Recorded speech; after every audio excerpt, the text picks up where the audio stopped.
Hello everybody, I hope all of you are doing good. I am Deepika from Learnohub, एक ऐसा free learning platform जहां पर आप पढ़ सकते हो physics, chemistry, maths, biology and SST absolutely for free only at learnohub.com।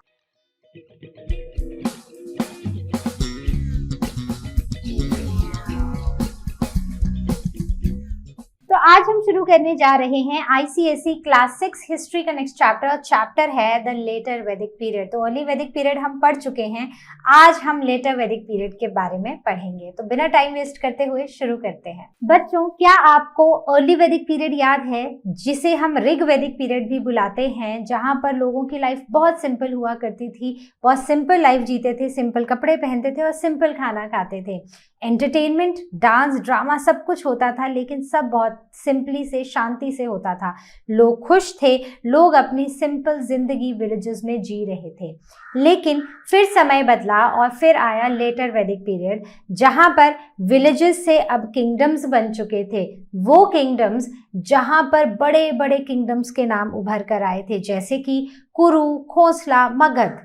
अब ये किंगडम्स में लाइफ उतनी सिंपल तो रही नहीं थी। तो अर्ली वैदिक पीरियड से जब हम लेटर वैदिक पीरियड में आते हैं तो हम देखते हैं कि कैसे एक सिंपल लाइफ कॉम्प्लेक्स हो गई। ये वो समय था जहां पर किंग्स आ गए, किंग्स की क्राउनिंग हुई, जहां पर अश्वमेध यज्ञ होता था ये डिसाइड करने के लिए कि कौन राजा कितना पावरफुल है। जितना दूर उसका घोड़ा जाता था वो सारी टेरिटरी उस राजा के अंडर आ जाती थी। तो इस तरह से टाइम बीतता गया और टाइम बदल भी गया और कुछ कॉम्प्लेक्स चीजें शुरू हो गई। ये वो समय था जहां एपिक हीरोज जैसे कि राम और अर्जुन की कहानियां लिखी गई। तो यस, ये वही चैप्टर है जहां पर हम रामायण और महाभारत की जिस्ट भी पढ़ेंगे। तो चलो शुरू करते हैं। From simple life to a complex life, from village life to the city life. तो बिना टाइम वेस्ट करते हुए शुरू करते हैं अपने चैप्टर के साथ। लेटर वैदिक पीरियड, जो कि 1000 से 500 BCE तक माना जाता है। तो इसका टाइम पीरियड क्या है वो आपको याद रखना है। रिकॉल करें अर्ली वैदिक पीरियड, तो अर्ली वैदिक पीरियड का टाइम था 1500 BCE से 1000 BCE तक। तो ये वो समय था जहां पर इंडो आर्यंस अब गैंगटिक वैली में सेटल हो रहे थे, मतलब इस वैली में अब सेटल हुए और इन्हें आर्यवर्त भी कहा गया। So this era is known as the later वैदिक पीरियड। अब ये जो पीरियड था, यहाँ पर कौन से लिटरेचर्स हैं जिनसे हमें ये पता चलता है कि यहाँ पर ये सब कुछ हुआ। तो हमें पता चलता है 3 वेदों से, अथर्ववेद, सामवेद और यजुर्वेद, और कुछ उपनिषद जो फिलोसफिकल टेक्स्ट हैं, जो हमें इस समय की डीप स्पिरिचुअल और फिलोसफिकल आइडियाज के बारे में बताते हैं। अब हम बात करते हैं एपिक्स ऑफ द लेटर वैदिक पीरियड। कौन कौन से हैं, मैंने बार बार बताया है, कौन से? रामायण और महाभारत। सो एपिक्स ये लॉन्ग पोइम्स हैं जो डिस्क्राइब करती हैं वहाँ के ब्रेव हीरोज के बारे में, ब्रेव डीड्स के बारे में, एडवेंचर्स के बारे में जो वॉरियर्स के साथ हुए हैं। Now the history also calls it the epic age. तो यस, हम तो आज के टाइम में तो हम इसे ब्लॉकबस्टर एज बुलाते हैं, जहाँ पर ऐसे ब्लॉकबस्टर्स लिखे गए जिन्होंने पूरी दुनिया की सोच बदल दी। अब आगे बढ़ते हैं। The sources of information. तो सोर्सेज क्या रहे हैं? वही 3 वेद हैं। कौन कौन से? सामवेद, अथर्ववेद और यजुर्वेद, और 2 एपिक्स हैं और कुछ आर्कियोलॉजिकल एविडेंसेस भी हमें मिले हैं। आर्कियोलॉजिकल डिस्कवरी जैसे हस्तिनापुर का एक्सकवेशन, इस समय मेरठ के पास है, यूपी में मेरठ के पास है हस्तिनापुर। तो वहां पर हमें कुछ एक्सकवेशन मतलब कुछ चीजें खोद के मिली हैं, एंड अपर गैंगटिक प्लेन्स में भी कुछ आर्कियोलॉजिकल डिस्कवरीज हुई हैं। थर्ड, फिर evidences of iron tools and weapons. तो ये वो समय था जहां पर अर्ली वैदिक पीरियड में बहुत सिंपल एग्रीकल्चर हुआ करता था, मतलब वुडन प्लो होता था और वुडन इंस्ट्रूमेंट से ही एग्रीकल्चर हुआ करता था। अब वो समय आ चुका था जहां पर आयरन एज शुरू हो गई थी। तो बेसिकली आयरन टूल्स और आयरन वेपन्स का यूज होता था और एग्रीकल्चर भी अब फास्ट हो चुका था। Then talking about their political organization, so small tribal organization expanded into large kingdoms. तो छोटे छोटे ट्राइब्स थे, ठीक है, उनके हेड्स हुआ करते थे और ऊपर एक राजन हुआ करता था, लेकिन वो एब्सोल्यूट अथॉरिटी नहीं था, उसे सब मिनिस्टर्स की बात माननी पड़ती थी। मतलब एक सिंपल ऑर्गेनाइजेशन थी जैसे हम देखते हैं, और सिंपल लाइफ थी। लेकिन ये वो समय आ चुका था जहां पर स्मॉल ट्राइब्स से अब हम बड़े बड़े किंगडम्स की तरफ जा रहे थे। उनमें की किंगडम्स माने जाते हैं कुरु जो दिल्ली के पास था, कोसला जो अवध में है, मगध जो पटना और गया में है, और काशी जिससे जो वाराणसी में है। So kings became powerful and kingship became the heredity. अब किंग्स पावरफुल थे। जहां पर हम बात कर रहे थे अर्ली वैदिक पीरियड में, तो वहां पर जो राजन चुना जाता था, ये वर्ड याद है ना, हमने पढ़ा था राजन। तो जो राजन चुना जाता था वो चुना जाता था लोगों के बेसिस, मतलब लोग जिसे चुनते थे उसे राजन बनाते थे। लेकिन अब वो समय आ चुका था जहां पर गद्दी हेरिडिटी हो चुकी थी कि राजा का बेटा ही राजा बनेगा। तो इस तरह से ये पूरी कहानी चलती जा रही थी। तो अब राजा पावरफुल भी हो चुका था और किंगशिप हेरिडिटी हो चुकी थी। सो रोल ऑफ सभास एंड समिति, तो अर्लियर वैदिक पीरियड में या अर्ली वैदिक पीरियड में हमने देखा था कि सभा और समिति के पास काफी पावर थी और वो राजा के ऊपर चेक रखते थे। तो राजा को भी लोगों के बारे में सोचना पड़ता था, भलाई के काम करने पड़ते थे। अगर राजा अब बात ना माने या लोगों के बारे में ना सोचे या गलत काम करे तो उसे अपनी पोजीशन से हटा दिया जाता था। लेकिन अब वो समय था जहां पर सभा और समितियों में कुछ खास पावर बची नहीं थी। And Kings gained more authority and centralised control. तो किंग्स के पास ज्यादा अथॉरिटी आ चुकी थी और एक सेंट्रलाइज्ड कंट्रोल आ चुका था। Administration and officials, so kingdoms became larger and administration ज्यादा कॉम्प्लेक्स हो गई। तो बेसिकली हम एक विलेज लाइफ से, एक सिंपल लाइफ से अब कॉम्प्लेक्स लाइफ में आ चुके थे और यहाँ पर चीज़ों की कॉम्प्लेक्सिटी और चीज़ों का साइज भी बढ़ चुका था। तो किंगडम्स बड़े थे और एडमिनिस्ट्रेशन कॉम्प्लेक्स हो गई। Kings were assisted by officials in various departments. तो जैसे आज होता है कि एक प्राइम मिनिस्टर है, प्राइम मिनिस्टर के नीचे बहुत सारे काउंसिल ऑफ मिनिस्टर्स होते हैं और वो मिनिस्टर्स अलग अलग डिपार्टमेंट संभालते हैं और इस तरह पूरी कंट्री को संभाला जाता है। तो सिमिलरली वहाँ पर भी किंग के नीचे कुछ ऑफिशियल्स होते थे जो अलग अलग डिपार्टमेंट्स को कंट्रोल करते थे। पुरोहित प्रीस्ट होता था, played the role in the rituals. तो अगर कोई भी यज्ञ, पूजा, हवन कुछ भी हो रहा है तो वहां पर प्रीस्ट का काम होता था। राजसूया यज्ञ, तो Rajasuya yajna was conducted by the king ascended the throne. ठीक है, तो जब एक किंग थ्रोन लेता था, मतलब एक गद्दी लेता था, उस टाइम ये राजसूया यज्ञ होता था। And the purpose to confer the supreme power and declare king as the god's representative on the earth. तो वो समय था जहां पर राजा को भगवान का रिप्रेजेंटेटिव माना जाता था अर्थ पे। तो इसीलिए लोग राजा को पूजा करते थे, राजा की बात माना करते थे, क्योंकि वो समझते थे कि भगवान का रिप्रेजेंटेटिव हमारे सामने है राजा। तो इसीलिए जब उनको थ्रोन मिलता था या जब राजगद्दी पर वो बैठते थे उससे पहले एक पूजा की जाती थी। देन अश्वमेध यज्ञ बड़ा ही कॉमन है, जिसने रामायण देखी है उन सबको तो पता है। जब घोड़ा गया था जंगल में घूमते घूमते तो आगे किसने रोक लिया था? जब राम जी का घोड़ा गया था, उन्हीं के बेटों ने, लव और कुश ने वो घोड़ा रोका था। और वहां उस यज्ञ के, वो किसका घोड़ा था? वो था अश्वमेध यज्ञ का घोड़ा। So horse sacrifice rituals by the powerful kings. यज्ञ के बाद घोड़े को छोड़ा जाता था और जहां जहां वो यज्ञ का घोड़ा जाता था वो टेरिटरी बिना डिस्प्यूट के किंग के अंडर आ जाती थी। अगर कोई उस घोड़े को रोकता था तो उसके बाद क्या होता था? वॉर। और ये वॉर में अगर किंग जीत जाए तो अगेन वो सारा का सारा एरिया किंग के अंडर आ जाता था। तो ऐसा होता था अश्वमेध यज्ञ में। So horse was set free to roam in the territories, regions where the horse roamed unchallenged came under the king's rule. If stopped, war was followed and the victorious king annexed the territory. तो जो जीतता था उसके under वो territory आ जाती थी। Now coming on to the social life और the classification of society, तो यहाँ पर भी 4 वर्ण सिस्टम होते थे, लेकिन अब ये वर्ण या ये कास्ट सिस्टम जो था ये ऑक्यूपेशन के बेसिस पर नहीं था। यहाँ पर ब्राह्मणास थे, बिल्कुल सेम ही वर्ण थे। ब्राह्मणास जो प्रीस्ट या टीचर हुआ करते थे ये रूलिंग क्लास क्लास होती थी। क्षत्रिय वॉरियर्स हुआ करते थे, अगेन रूलिंग क्लास होती थी। वैश्यास आर्टिशंस, ट्रेडर्स और फार्मर्स हुआ करते थे। और शूद्रास अनएजुकेटेड वर्कर्स हुआ करते थे, सर्विंग द अदर क्लासेस। तो ये इन तीनों क्लासेस को सर्व करते थे। अब यहाँ पर फर्क पता है क्या था? अर्ली वैदिक पीरियड में जहां पर आप इन वर्णों के बीच में आप कभी भी स्विच कर सकते थे, अब वो समय आ चुका था जब ये पूरा सिस्टम बहुत ही रिजिड बन चुका था और ये हेरिडिटी बन चुका था। तो आपका बर्थ डिसाइड करेगा कि आप किस वर्ण में आओगे।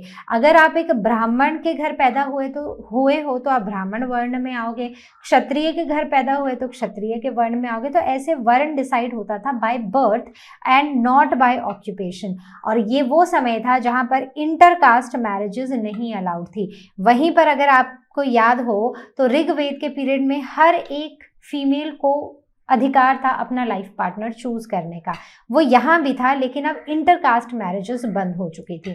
Family system and the position of the women.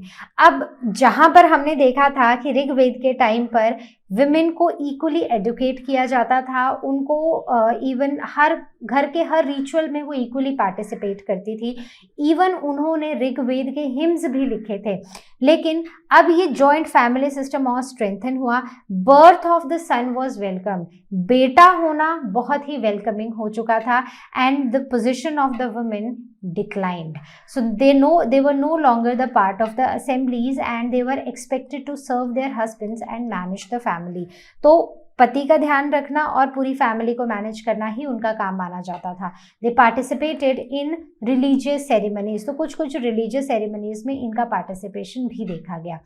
Now coming on to the 4 ashrams, the stages of life, तो ये माना जाता है कि उस समय 4 स्टेजेस मानी जाती थी लाइफ की। सबसे पहली थी ब्रह्मचर्या, जो स्टूडेंट लाइफ होती है जिसमें आप हो। यहाँ पर बच्चे गुरु के पास गुरुकुल में रहते थे और उनको एजुकेशन मिलती थी। दूसरा गृहस्थ, जिसे हाउस होल्ड भी बुलाते हैं, तो वो शादी करते थे, उनकी एक फैमिली लाइफ होती थी और अपनी हाउस होल्ड ड्यूटीज को पूरा करते थे। थर्ड वनप्रस्थ, जिसे हर्मिट स्टेज भी बुलाते हैं, जब वो रिटायरमेंट के बाद की एज। नाउ अब वो सब कुछ छोड़ देते थे, जो भी वर्ल्डली टाइज थी सब कुछ छोड़ के वो फॉरेस्ट जाते थे और वहां पर जाके मेडिटेशन करते थे। फोर्थ लाइफ संन्यास या फिर रिनंसिएशन, तो वो सारी टाइज को ब्रेक करके वो एकदम ऐसे साधु संत बन जाते थे। मेडिटेट किया होता था उन्होंने। अब वो लोगों को शिक्षा देते थे, लोगों में रिलीजन के बारे में और उनको ट्रुथ के बारे में बताते थे।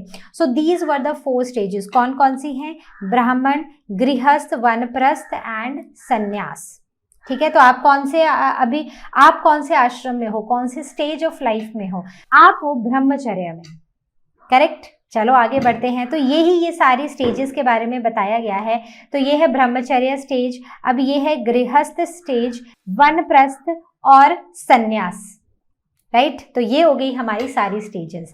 अब हम बात करते हैं वहाँ के एजुकेशन सिस्टम के बारे में। तो वहाँ पर गुरुकुल वाला सिस्टम हुआ करता था, जहाँ पर बॉयज़ जो ऑलमोस्ट 7 साल की एज के थे उनको गुरुकुल भेजा जाता था और वो 25 साल तक गुरुकुल में ही रहते थे, घर आने का चांस नहीं मिलता था उनको। So gurukuls were located deep in the forest, तो मतलब फॉरेस्ट के अंदर जाके गुरुकुल्स होते थे। टीचर उनका गुरु होता था जो स्टूडेंट्स को अपने ही बच्चों की तरह मानता था and students regarded teacher as their spiritual father. तो अब मतलब 7 to 25 ईयर्स की जो एज थी वो पूरी गुरुकुल में ही काटी जाती थी। डेली लाइफ क्या होती थी गुरुकुल में? तो बच्चों को सिंपल और डिसिप्लिन लाइफ में रहना होता था।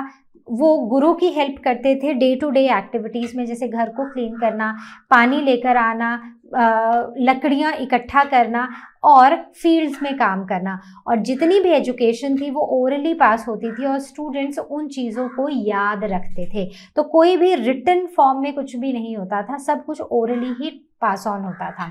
देन गुरु दक्षिणा, तो जब भी बच्चे अपनी एजुकेशन कंप्लीट करते थे, जो एजुकेशन कंप्लीट करने के बाद स्टूडेंट्स को वो कोई भी गिफ्ट देते थे, फीस या गिफ्ट देते थे, जिसे गुरु दक्षिणा कहा जाता है। Dakshina was given according to their means, मतलब जो उनसे बन पाता था वो वो गुरु दक्षिणा दी जाती थी। जैसे आपको याद होगा कि एकलव्य ने अपने गुरु को अपना अंगूठा काट के दे दिया था एज अ गुरु दक्षिणा। तो मतलब या तो जो आपके पास बन पाया आप वो दो, नहीं तो अगर जो गुरु ने चीज मांगी है आपको वो देनी पड़ेगी। तो वो होती थी गुरु दक्षिणा।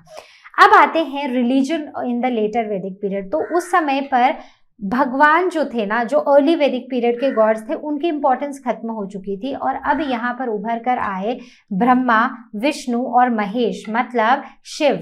Brahma the creator, Vishnu the preserver and Shiva the destroyer. तो ये इंपॉर्टेंट गॉड्स हो चुके थे ड्यूरिंग द लेटर वैदिक पीरियड। तो इसमें क्वेश्चन पता है कैसे आएंगे आपको, अर्ली वैदिक पीरियड और लेटर वैदिक पीरियड से अलग अलग क्वेश्चंस नहीं आएंगे, मिक्स करके क्वेश्चंस आएंगे, जहां से आपसे क्वेश्चन ऐसा ही पूछा जाएगा कि how will you compare the religion of early Vedic period and the later वैदिक पीरियड। तो अर्ली में क्या हुआ था, रिकॉल करो। अर्ली वैदिक पीरियड में वो नेचर की पावर को पूजा करते थे, वहीं पर लेटर वैदिक पीरियड में अब ब्रह्मा, विष्णु, महेश, ब्रह्मा, विष्णु, शिव आ चुके थे और अब उनकी पूजा की जाती थी। Worship became complex and elaborate rituals and sacrifices. अब वहां पर रिचुअल्स भी काफ़ी सिंपल थे, सिंप्लिसिटी से सारे रिचुअल्स हो जाते थे, सब कुछ होता था, पूजा हो जाती थी। लेकिन जब हम लेटर वैदिक पीरियड में आए तो अब कॉम्प्लेक्सिटीज बढ़ गई। तो जैसे हमने डिस्कस किया था ना कि अब ये सिंपल लाइफ से कॉम्प्लेक्स लाइफ में आ चुके थे। तो सिंपल लाइफ जहाँ पर सिंपली हिम्स चैंट करके ब्राह्मण आता था और वो पूजा करके वो चला जाता था, लेकिन अब क्या हो चुका था, यहाँ पर सेक्रीफाइसेस, एनिमल सेक्रीफाइसेस बहुत होते थे और रिचुअल्स इलैबोरेट हो चुके थे, जो किसी भी आम इंसान के लिए डे टू डे लाइफ में करने के लिए बहुत ही कॉम्प्लेक्स थे। देन द ब्राह्मणास स्टेटस रोज। अब क्योंकि हर जगह ब्राह्मणों की इंपॉर्टेंस थी, कोई भी रिचुअल है, कोई पूजा करनी है, किसी का बर्थ है, डेथ है, हर जगह ब्राह्मण की ज़रूरत थी, तो उनका स्टेटस बहुत बढ़ चुका था। Only they could perform the complicated rituals. और इवन अगर हम देखें तो ये पूरा का पूरा सिस्टम बहुत एक्सपेंसिव भी हो चुका था, जहां बहुत सारी चीज़ों की ज़रूरत, एनिमल सेक्रीफाइसेस इन्वॉल्व हुए थे।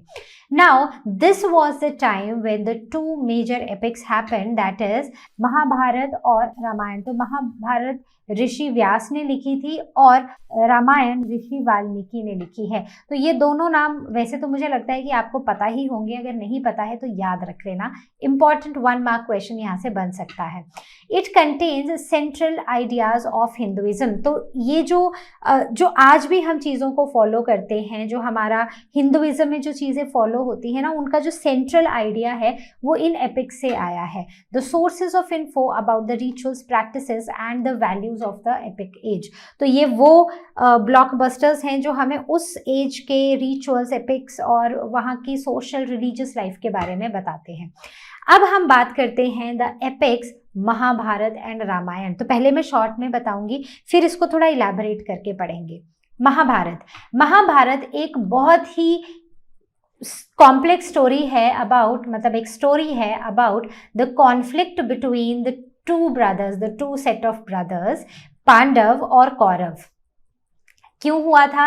तो ये हुआ था कुरुक्षेत्र में, जो आज के टाइम पर हरियाणा में है, वहां पर ये बैटल लड़ी गई थी। और इसमें भगवत गीता, जो कि लॉर्ड कृष्णा की एडवाइस थी अर्जुन के लिए, वो इसमें लिखी गई है। तो ड्यूरिंग द बैटल माना जाता है कि जब अर्जुन जी कंफ्यूज हो गए थे कि मैं अपने ही लोगों को, मतलब जो कौरव भी थे वो भी उन्हीं के भाई थे, कि उनको कैसे मारूं, तब भगवान कृष्ण ने अपना विष्णु रूप दिखाकर उनको एडवाइस दी थी और वही सब कुछ भगवत गीता में लिखा गया है। तो आज भी भगवत गीता को हर क्वेश्चन का आंसर वो देने में सक्षम है। मतलब जो भी हमारी प्रॉब्लम्स हैं, अगर आप भगवत गीता पढ़ोगे आपको हर प्रॉब्लम का सॉल्यूशन वहाँ पर मिलेगा। Teachers duties, righteousness and devotion. तो इससे हमें हमारी क्या ड्यूटी है, क्या सही है, क्या गलत है, और हमारी डिवोशन, इन सब के बारे में हमें यहाँ से पता चलता है। देन रामायण स्टोरी है राम भगवान की, who was the son of Dasharatha, the king of Ayodhya. And Ram की लाइफ पर यहाँ पर मेजर फोकस किया गया है, और राम भगवान ने क्या किया, उनकी लाइफ कैसी थी, किससे शादी हुई, और 14 वर्ष का वनवास, फिर वो वापस आए, फिर सीता मैया को त्याग देना, उन सब के बारे में यहाँ पर लिखा है। Symbolizes the truth, virtue and the ideal conduct. अब यहीं से शुरू हुआ था Hinduism. Hinduism, the word Hindu has come from the word Sindhu, that is the river Indus, so roots traced to the Indus valley culture. तो ये जो पूरे ही रूट्स हैं ये इंडस वैली कल्चर से ही आए हैं। Hinduism has evolved over the centuries, it was not founded by any single leader. तो over the period of time Hinduism evolve हुआ है। मतलब हम ये नहीं बोल सकते कि ये एक बंदा था जिसने इसको, मतलब फाउंडेशन जिसे हम इसका फाउंडर बोल सकते हैं। बहुत सारे लोगों ने इसमें, मतलब विद टाइम ये इवॉल्व होता गया हिंदुइज्म। तो it is the philosophy and the way of life. What is Hinduism? अगर आपसे पूछा जाए तो you will say it is the philosophy and the way of life. Coming on to the evolution of Hinduism. तो Hinduism over the hundreds and thousands of years ये evolve हुआ है and there is a mixing of belief. जहाँ पर जो Indus valley लोग थे वो और आर्यन जो सेटल हुए थे, इन सब के बिलीफ का मिक्सचर एक हिंदुइज्म निकल कर आया है।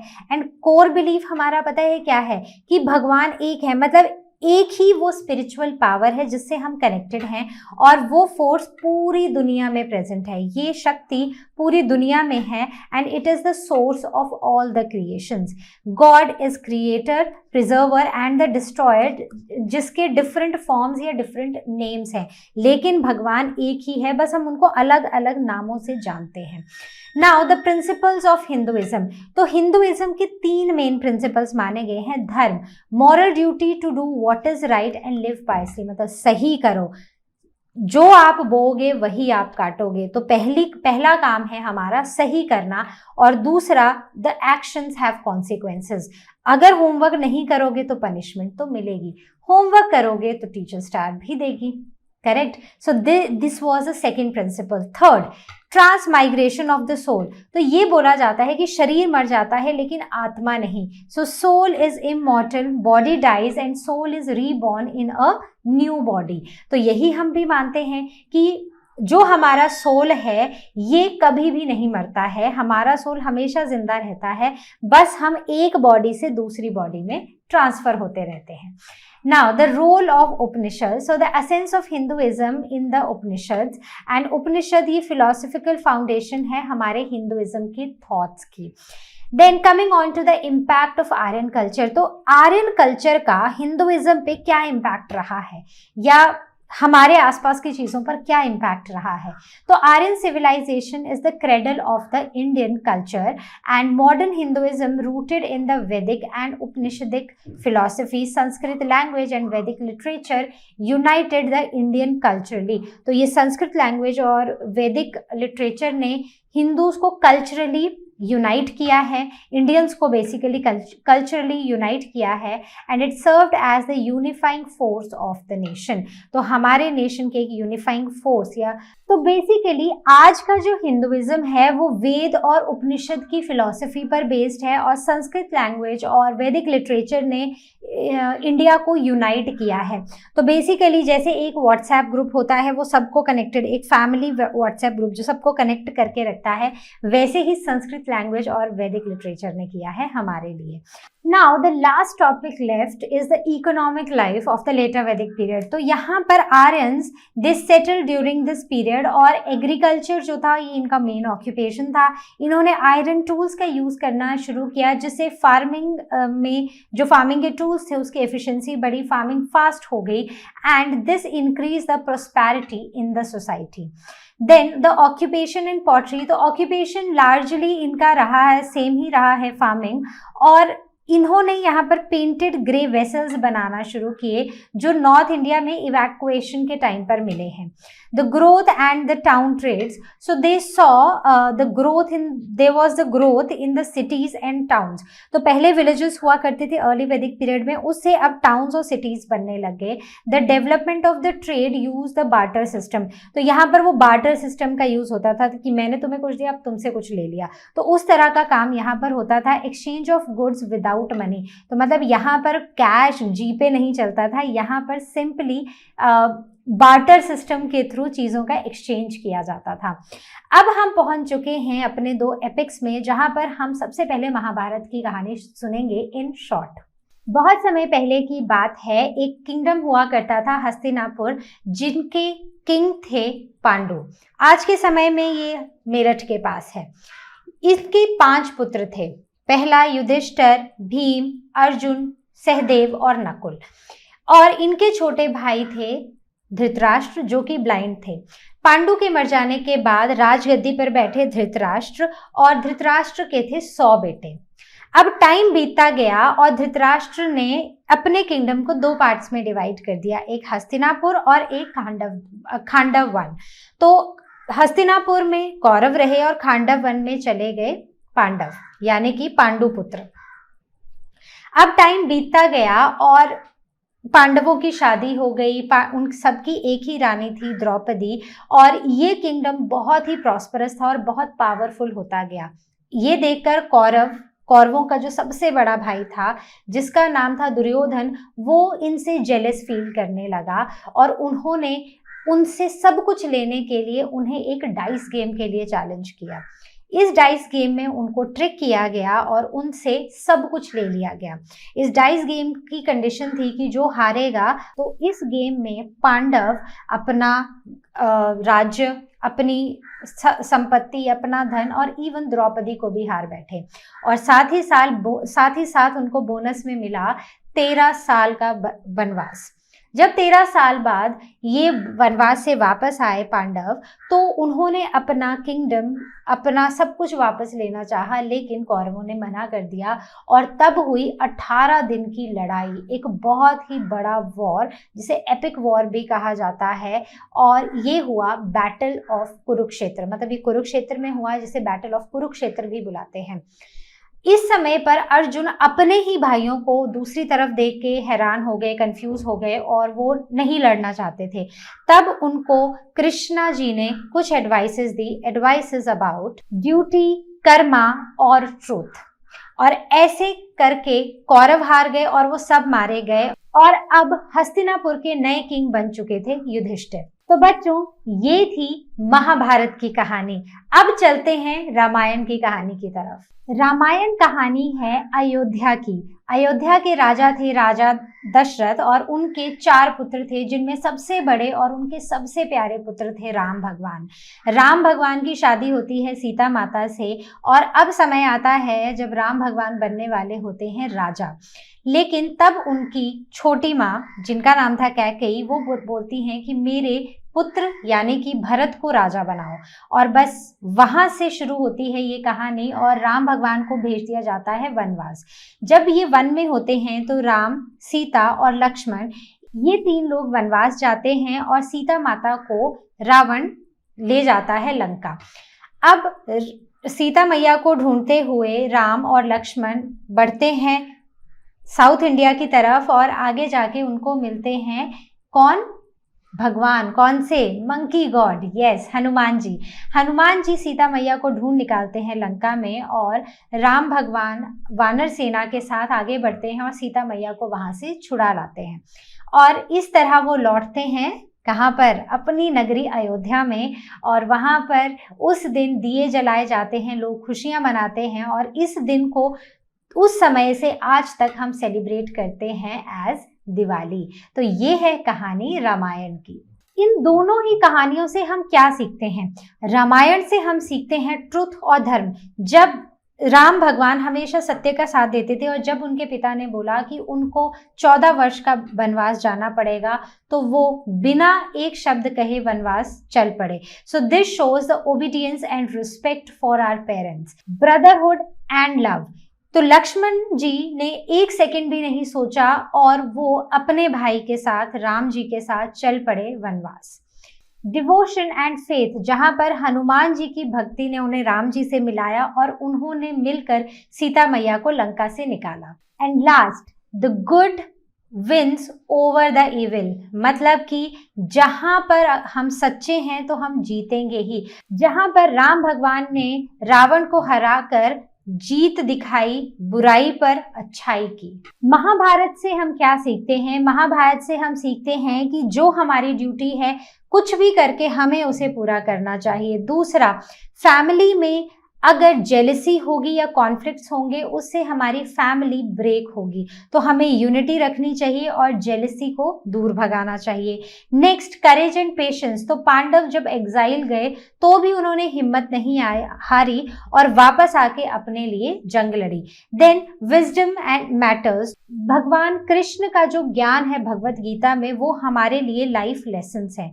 And last is justice prevails. तो अंत में न्याय और सच्चाई की ही जीत होती है। So this was all from our today's chapter. I hope you understood the complete chapter. कहीं पर कोई भी doubt हो, ask it on Ask Question section, or you can book your class with Learno Hub स्वयं. I'll see you next time with the next video. Till then you all take care, and as you all know, Learno Hub मतलब free है पर best है.